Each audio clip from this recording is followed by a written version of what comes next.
Et nous prenons le sujet inscrit à l'ordre du jour. Nous vous l'avons dit en ouverture, le président de la République, son Excellence Paul Biya, est donc rentré au Cameroun, son pays. C'était vendredi en soirée où il a participé. Il a été présent lors des Jeux de l'ouverture, lors de l'ouverture des Jeux Olympiques Paris 2024. Il a également été invité par son homologue à prendre part et surtout même à prendre la parole lors de la commémoration du 80e anniversaire du débarquement de Provence. C'était toujours du côté de la France.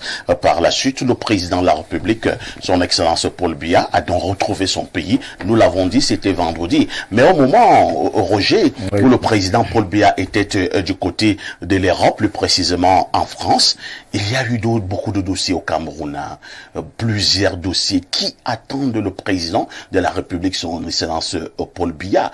Quelqu'un les listait d'hier tout à l'heure, un téléspectateur, c'est vrai, nous avons le dossier brûlant de l'ENAM. Il faudrait que nous sachions ce qui se passe réellement du côté de l'ENAM avec ces accusations de vente de places au niveau des concours. Certains disent qu'on vend les places à l'ENAM comme si on vendait du beignet à haricots. Vous avez le problème, l'éternel problème fait qu'à faute MINSEP. Il y a même un troisième larron, l'Ognès, qui est entré officiellement dans la danse. Vous avez le problème de remaniement. Doit-on remanier ou pas? Vous avez l'un des derniers dossiers sur les pensions des retraités de l'armée, notamment les militaires et les policiers. On dit qu'on vient de stopper un peu plus de 900 milliards. Vous avez. Que doit faire le chef de l'État du retour de la France? Vous savez, vous interrogez là l'investigateur sociopolitique. Et beaucoup pensaient que Paul Biya était parti en France pour les Jeux. Ils ont fini par comprendre que non, parce que vous avez vu le nombre d'audiences. Tout à fait. L'émir du Qatar, les hommes d'affaires français, derrière leur avocat d'affaires qui est Nicolas Sarkozy, parce que Nicolas Sarkozy est l'avocat d'affaires de Bolloré et de bien d'autres. Il a d'ailleurs rencontré le chef de l'État. Oui, tout à fait, ils arrivent. Sarkozy arrive bientôt ici. Après, le président est parti. On vous dit que bientôt il va repartir en Chine, chez les Chinois, pour discuter de ci ou de ça. En réalité, c'est un phénix qui renaît de ses cendres, parce que beaucoup avaient dit qu'il est fini, il peut pas marcher, mais c'est un monsieur de l'âge que vous connaissez, il peut avoir des arthroses, mais c'est un chef d'État. Quand vous avez écouté son discours pour les 80 ans du débarquement des Alliés, il était d'une vivacité et d'une sagacité qui a étonné, y compris ses hôtes. Il a porté le fer au plaid à domicile. Maintenant, on a trop de problèmes ici. Vous me parlez de l'ENAM. Moi, j'ai souvent essayé de comprendre, mais je me dis peut-être que je ne sais pas ces jeunes gens-là, les dirigeants. Parce que l'administration a des problèmes, on dit ci ou ça. J'ai cru que c'était un complot à un moment donné, mais il va falloir que les dirigeants de l'ENAM eux-mêmes montent au chrono pour porter la parole et clarifier, éclairer l'opinion publique sur un certain nombre de choses, parce que c'est quand même l'école qui forme l'élite du pays, c'est-à-dire les dirigeants du pays. Vous avez une affaire, vous avez vu à Bonépoupa, la route se couper en deux pour aller à Yabassi. J'étais passé par là pour accompagner le maire Eba Mirabeau pour son installation. J'ai vu des sociétés là-bas, Bunch et des autres, en train de travailler. Le relief le relief de cet endroit est accidentel. C'est-à-dire que vous avez un relief de volcans, de collines et il y a des falaises. On ne prend pas le bitume pour le poser sur la boue. Quand moi je regardais le travail de la route d'Onkwa, par la nouvelle route Bimboman, les Chinois ont fait un boulot extraordinaire à cet endroit. On ne prend pas des apprentis sorciers. Est-ce que ça laisse croire que le ministère des Travaux publics n'est plus capable de gérer, on doit lui retirer la gestion de ce genre d'affaires, je ne sais pas. Vous avez maintenant les problèmes fonciers. Ouais. Vous avez entendu les choses traditionnelles dans le littoral qui se plaignaient. Vous avez ici l'ancienne BAT, British American Tobacco, des problèmes fonciers. On avait, le chef de l'État avait souhaité que on automatise les procédures, l'automatisation des process et des procédures. Parce que qu'est-ce que les gens font? Ils finissent de tout trafiquer, on part à la conservation, on déchire les pages entières. La maison où vous êtes né, quelqu'un vient là-bas, il dit que vous n'êtes jamais né là-bas, lui il est propriétaire et vous étiez ses locataires parce qu'il n'y a pas de traces. On a suggéré l'automatisation, mais ça n'a pas été fait. Parce que là, le ministère a péché. Le premier président de la Cour suprême, Alexis Dipanda-Mwele, et le matin Rissou Kamoulon nous avait dit que ce qui se fait sur les terres, parce que la terre est devenue une valeur refuge. Si vous avez quelques hectares, vous pouvez lever des fonds à Londres, en France ou partout.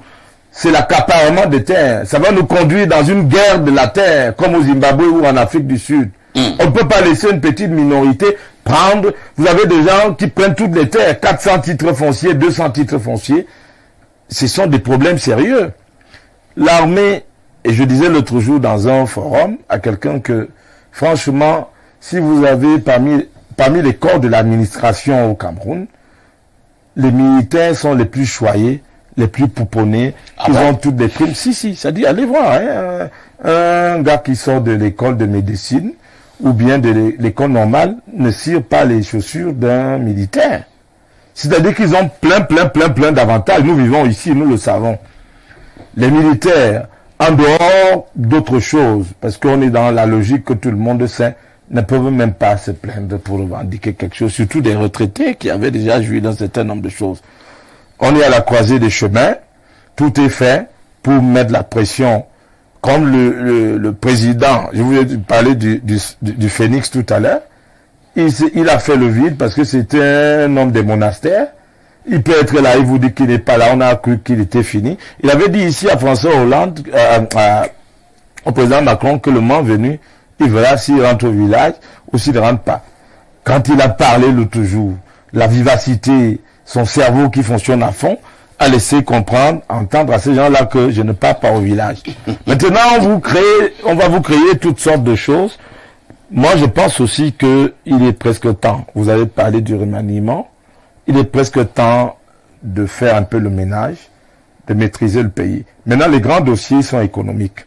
Quand vous avez vu Sarkozy rediscuter les hommes d'affaires français, l'Occident ne laisse pas la parole à bien là-bas, machin. Le Cameroun est au cœur du golfe de Guinée, avec la façade maritime sur l'océan Atlantique.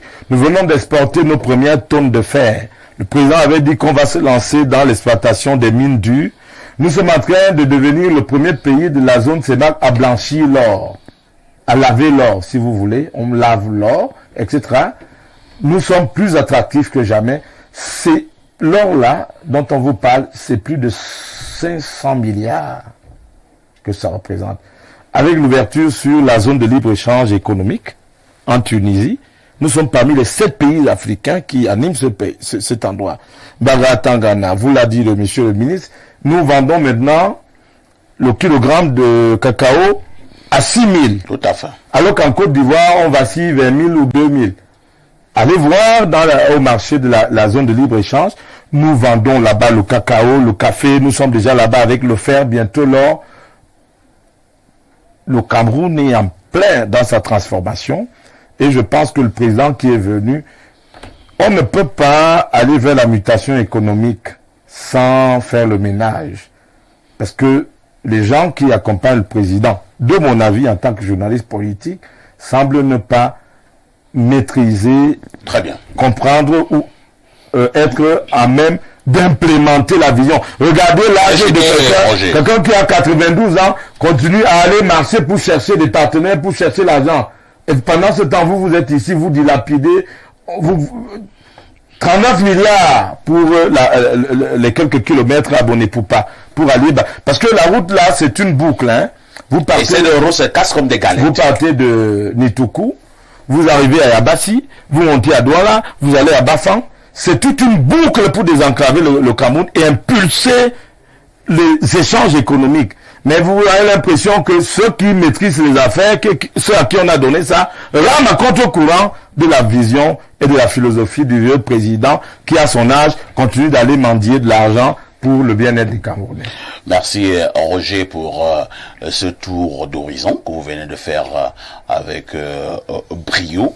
Pierre Bleriot-Niemek, selon vous, on va aller étape par étape, hein, quel peut être le domaine ou alors le dossier le plus brûlant et qui attend le président de la République de son retour de la France? Bon, quand j'ai suivi Roger, je me suis rappelé une sortie d'un ministre qui nous avait annoncé que le président et sa femme ont déjà leur avion. Donc, c'est quel ministre ça? C'est le fait qu'ils aient déjà leur avion qui était le message. Donc, et c'est vrai? Ils ne connaissent pas le fait. Ce n'est pas un ministre qui manque souvent. Donc, parfois ici, les priorités du président de la République ne sont pas forcément celles que nous pouvons lui indiquer. Ah bon? Oui, lui, il agit en homme politique, davantage. Vous et moi, nous connaissons la période que nous traversons, c'est la veille des élections présidentielles.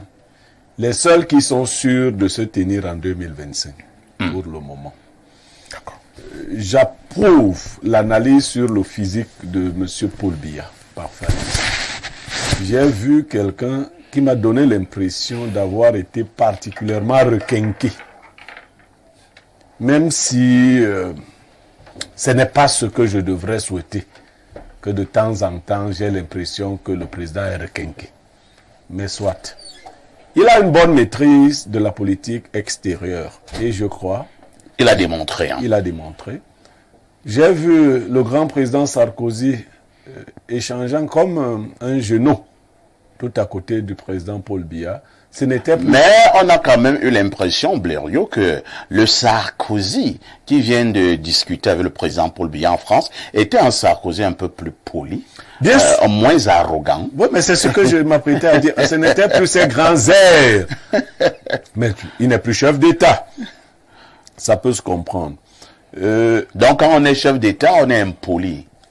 Le pouvoir corrompt. Le pouvoir absolu corrompt absolument. Ce que je crois, c'est que nous avons des opportunités, surtout sur le plan minier. Moi, c'est le plan qui m'intéresse. Ceux qui sont honnêtes ont pu observer que le président de la République a conservé cet aspect-là. Comme un futur levier du développement de ce pays. Il va donc falloir que ceux qui vont être dans la continuité, ils n'aillent pas brader, parce qu'ils ont bradé déjà toutes les autres choses, qu'ils n'aillent pas brader. Moi, c'est ce point-là. Il faut qu'ils veillent. Le ministre des Mines est décédé. On ne nous a pas nommé encore un ministre des Mines. Je trouve que c'est une négligence coupable. Parce que les intérimaires n'ont pas les mêmes enjeux que ceux qui portent vraiment les portefeuilles. Ce n'est pas un ministère qu'il faudrait laisser en hibernation de cette façon-là. Si je pouvais me permettre donc de lui indiquer un secteur, ce secteur-là, qui est très promoteur pour notre pays, devrait être très bien encadré. S'il peut trouver autour de lui quelques personnes, elles existent, qui ont une certaine probité, une certaine vision de l'État, qu'il confie ce secteur-là à ces personnes. Quelqu'un a évoqué le secteur des routes. Parfait, ici. Parfait, ici. Je vous ai dit que j'ai été à Kribi. Tout à fait. Je ne crois pas qu'on puisse encore compter les routes au Cameroun. Yaoundé-Douala, c'est déjà une catastrophe. Maintenant, aider à Kribi, je pense que c'est le tronçon de la mort. C'est là que même les incrédules deviennent croyants. Ouais. Parce que tu fais cet axe en rendant grâce à Dieu à chaque minute. Tout à fait. Est-ce que c'est comme ça que nous devions circuler? Avec un chapelet en main. Quand vous prenez la route, vous devez prendre le chapelet à la main.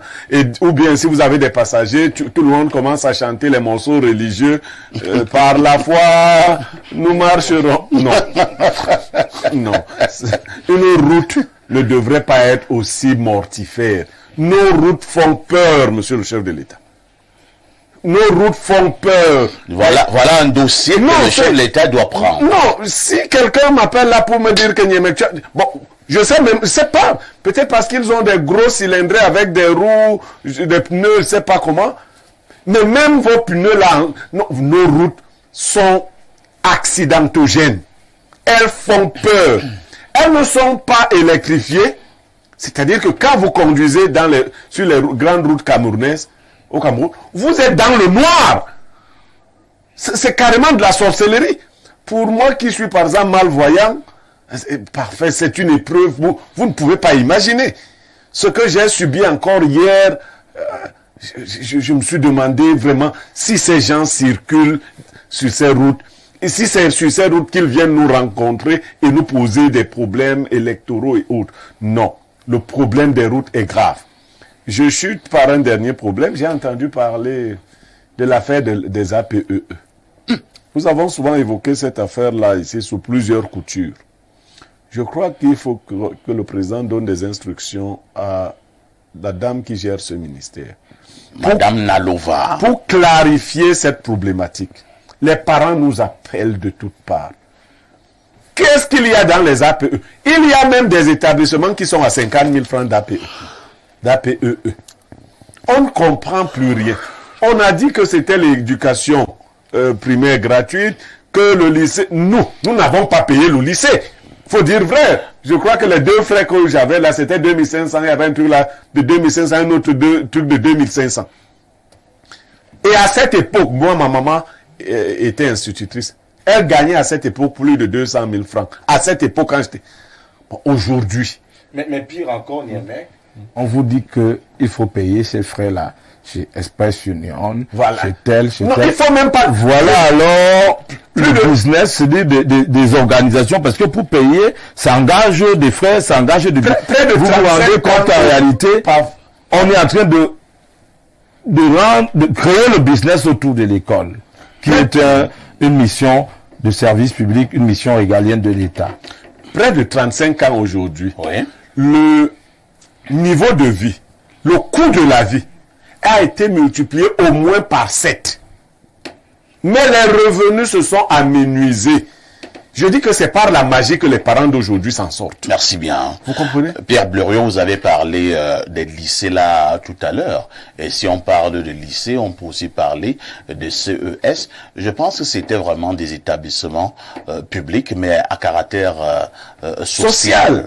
Établissement public à caractère social. On sait que si vous avez de l'argent, vous pouvez inscrire votre enfant à Saint-Benoît, à Liberman, au collège Jean Tabi.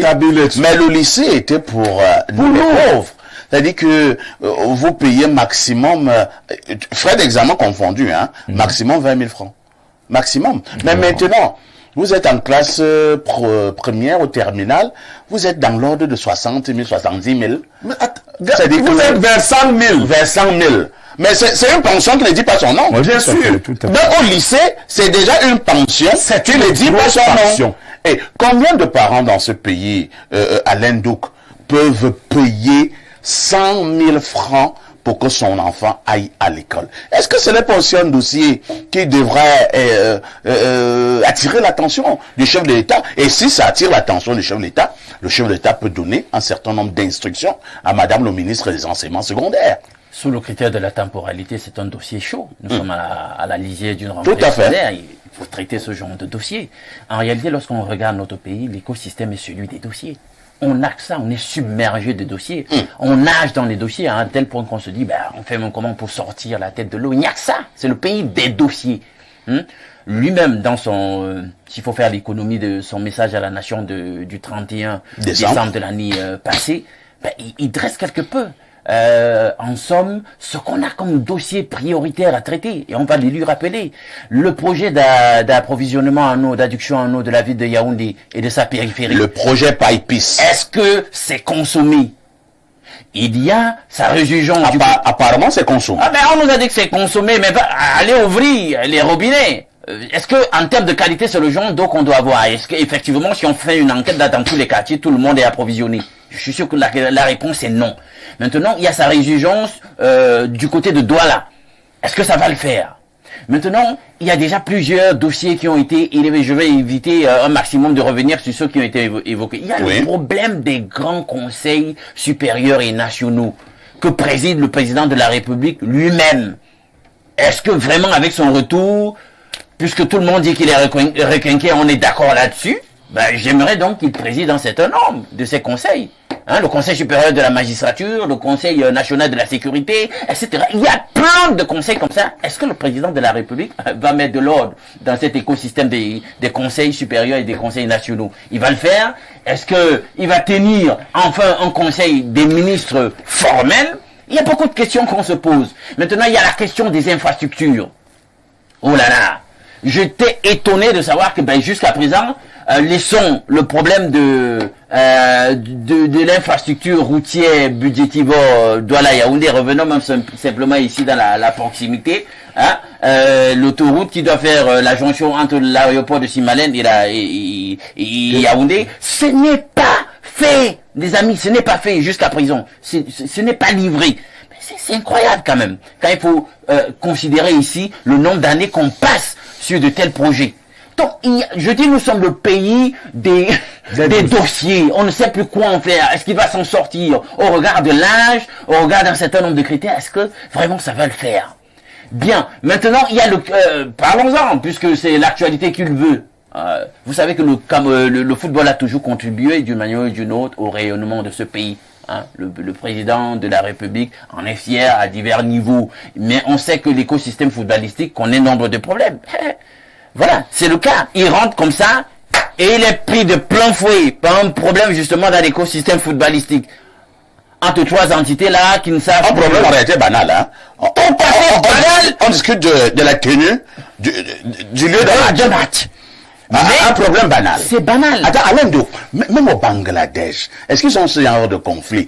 Il faut savoir, l'autre dit non, on va aller jouer à gauche, l'autre dit on joue à droite. Si on joue pas à gauche, on joue pas à droite. Si on joue pas à droite, on joue pas à gauche. Mais au Bangladesh, il y a ce genre de disputes. Mais quand vous avez des égos gros, dans un pays où les gens ont cette espèce est-ce que le pays ils ont un pays exemple, mais qu'ils qualifient comme étant le continent. Les gens ont l'ego gros. Alain Douro parlait d'ego. Est-ce que le pays appartient aux gens de la FECAFOOT, aux gens du MINSEP ou aux gens de l'ONIA? C'est leur pays? Absolument pas. Mais on leur a conféré un certain nombre de prérogatives qui relèvent de l'action publique, etc. et qui doivent gérer. Donc du coup, s'ils gèrent mal, ça va impacter d'une manière ou d'une autre sur l'image du pays. Ça va écorner la gloire, s'il y en a une, du pays. C'est là où nous en sommes. Donc vous voyez, le président doit mettre de l'ordre aussi d'une manière ou d'une autre dans ce secteur. Il a dit qu'il donnait dans un discours la charge au MINSEP de régler un certain nombre de choses dans le secteur qui est le sien, mais on voit même que même là-bas ça maille à partie. Le ministère dit voilà, je veux que ça se passe comme ça, mais ça ne le fait pas. Ça ne le fait pas. On voit que Alain Douk, je te déconseille de prendre cet axe d'analyse. Absolument. Tu n'as pas encore les tripes dans le ventre. Il faut seulement soutenir l'autre côté là-bas. Non, mais c'est un conseil. Les gens qui t'apprécient maintenant, dans 2 minutes, vont dire le salopard. Tu vois. Non, je ne suis pas dans le culte de la personnalité. Non, je te... On sait ici que sur le même plateau, j'avais tenu aussi des propos durs contre le MINSEP. Non, non, je ne tiens pas ça. Non, ils doivent retenir ça. Non. On a un devoir de vérité. Donc, s'ils ne veulent pas aimer les gens, parce qu'on leur présente les choses telles quelles, c'est lamentable. Et on change le pays à ce niveau. Moi, c'est à Abia que je m'adresse sur la question, si tu permets. Allons-y, c'est donc comme ça. Quand tu as des enfants à qui tu as donné l'idée ou bien l'illusion qu'ils étaient tous puissants, il n'y a pas de hiérarchie, il n'y a aucune organisation. On est dans une petite affaire qui nécessite simplement que les gens... Et collaboration. Oui, collaborent. Un problème banal. Collaborent.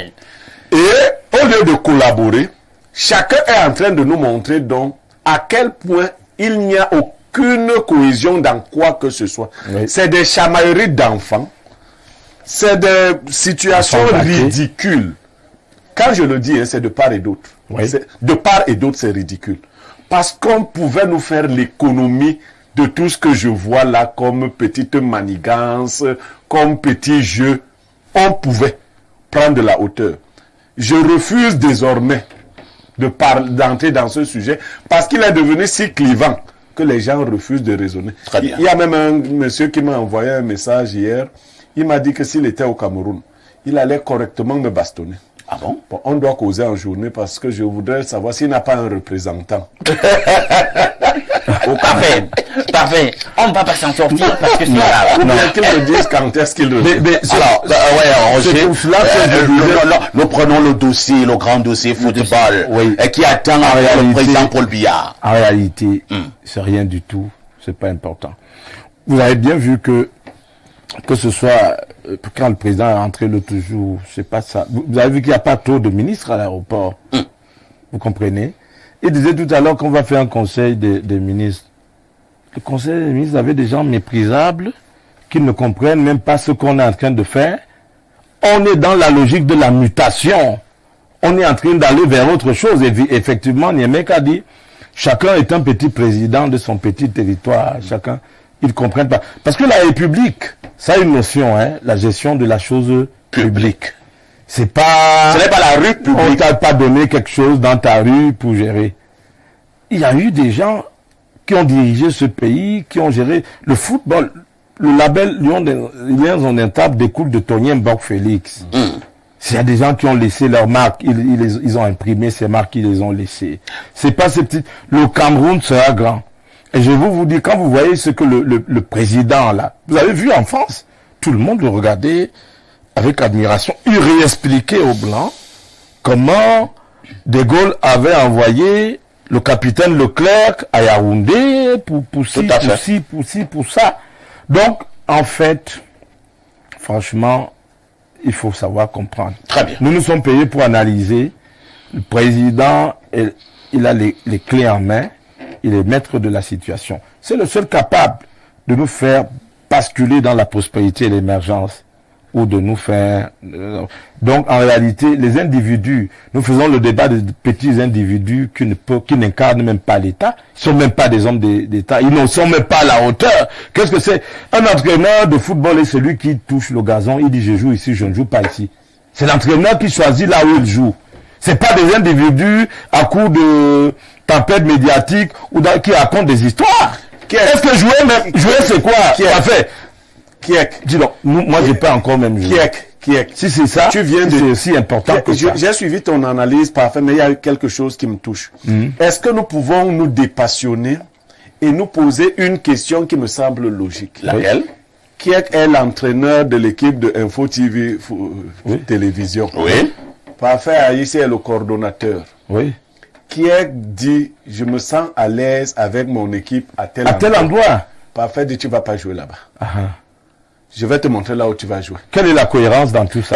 Au-delà des passions, vous allez entendre la brocante et autres. Bon, maintenant, c'est le technicien. Maintenant, si le match se passe mal, qui assume les résultats?